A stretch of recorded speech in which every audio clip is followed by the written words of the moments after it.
Mga mahal kong kaibigan, maraming salamat po. Nandyan po kayo. At huwag mo nang mag-scroll.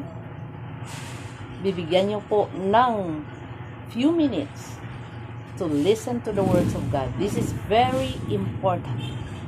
The words of God for us today is found in John chapter 1 verse 12.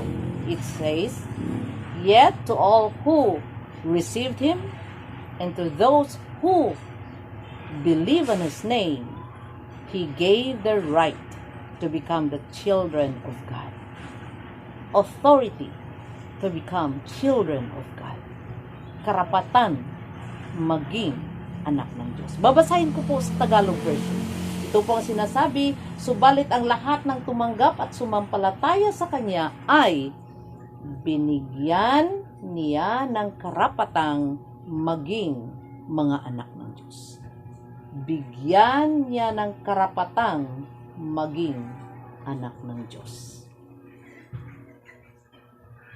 Sino po ang bibigyan niya ng karapatan na maging anak ng Diyos?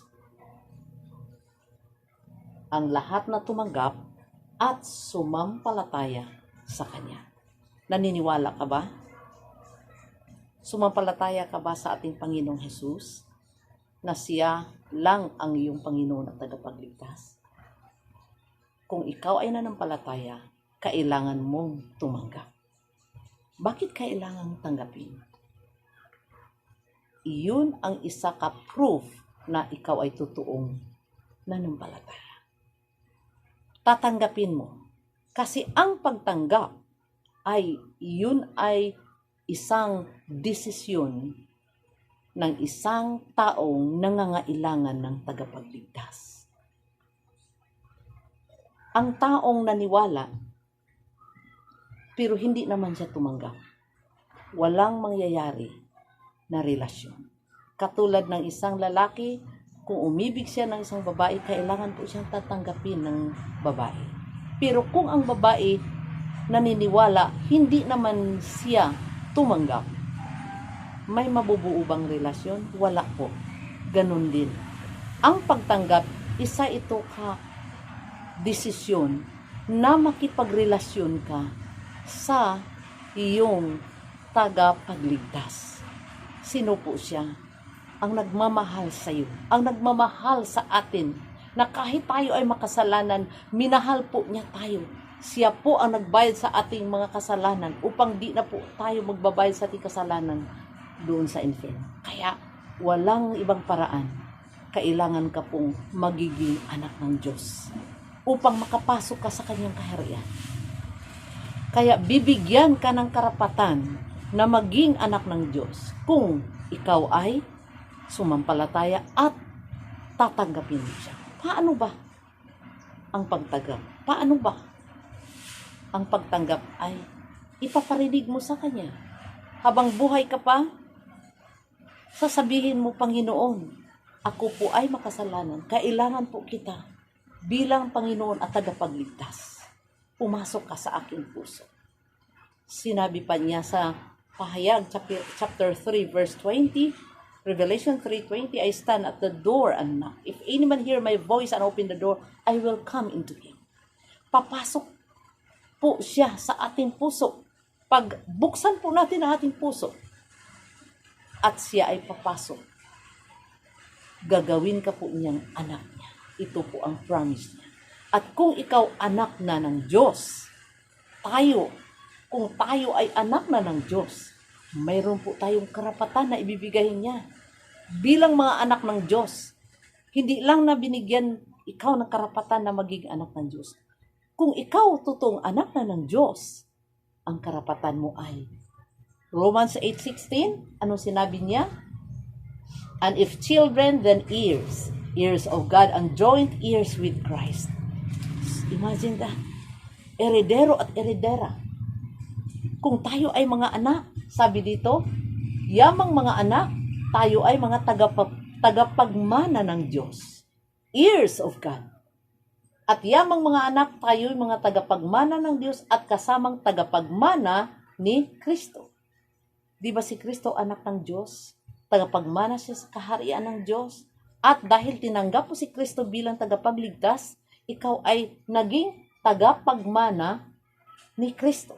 Hindi lang si Kristo, kundi dahil kay Kristo, ikaw ay nagiging tagapagmana ng Diyos. Heirs of God and joint heirs with Christ. Now, ano bang klaseng mamanahin natin? 1 Peter chapter 1, verse 4, anong klaseng mamanahin sa mga anak ng Diyos? Ito po, na magmamana tayo sa kanyang kayamanang di masisira. Kayamanang di masisira, walang kapintasan at di kukupas, na inihanda ng Diyos sa langit para sa inyo, para sa atin. Ang mga anak ng Diyos ay hinandaan ng Diyos ng kayamanan doon sa langit at ito ay mamanahin sa mga anak ng Diyos. Yung mga binigyan ng karapatan na maging anak ng Diyos, ito po ang mamanahin natin, na magmamana tayo sa kayamanang di masisira. Walang kapintasan at di kukupas. Kung ikaw ay mayaman dito, mayaman ang parents mo, ikaw ay tagapagmana, pero yung kayamanan na yun ay mawawala. Mawawasak, masisira. Pero ang kayamanan doon sa langit ay walang kapintasan, hindi masisira at hindi kukupas. Inihanda ng Diyos sa langit para sa kanyang mga anak. Ang sarap isipin. At lastly, ano pa ang karapatan ng mga anak ng Diyos? Hindi lang po siya ay tagapagmana. Promise po ng Panginoon sa lahat ng mga anak ng Diyos. Ito po ang sinabi niya, mga minamahal, mga anak na tayo ng Diyos ngayon. Ngunit hindi pa nahayag ang magiging kalagayan natin. Ngunit alam nating sa pagdating ni Kristo, tayo ay magiging katulad niya. Katulad niya sapagkat makikita natin kung sino talaga siya. At His coming, when we see Him, we will be like Him. By His power, our body will be changed into a glorious body, like His body, as we see Him as He is. Pag makita natin siyang mukhaan, ito po ang mangyayari. Tayo ay magiging katulad niya sapagkat makikita natin kung sino talaga siya. And Philippians chapter 3 verse 21. Ito po ang sinasabi. Sa pamamagitan ng kapangyarihang ginamit niya sa pagpasuko sa lahat ng bagay, ang ating katawang may kahinaan ay babaguhin niya upang maging katulad ng kanyang maluwalhating katawan. Imagine that. Ang ating katawan na may kahinaan. Anong klaseng katawan na meron tayo ngayon? Madaling magkakasakit, mamamatay. Di ba? But ito po ang promise ni Lord sa lahat ng mga anak niya. Pagbalik niya, kukunin niya tayo. At itong katawan natin na nagmula sa lupa ay hindi na tayo mamamatay. Pag maabutan ka ng Panginoon na ikaw ay buhay, automatically, by His power, ito po ang sinasabi, sa pamagitan ng kapangyarihang ginamit niya sa pagpasuko sa lahat ng bagay, ang ating katawang may kahinaan. Our vile body, our lowly body, no, mula sa alabok, mahina, marupo, sinabi pa dito, katawang may kahinaan, babaguhin niya upang maging katulad ng kanyang katawang maluwalhati.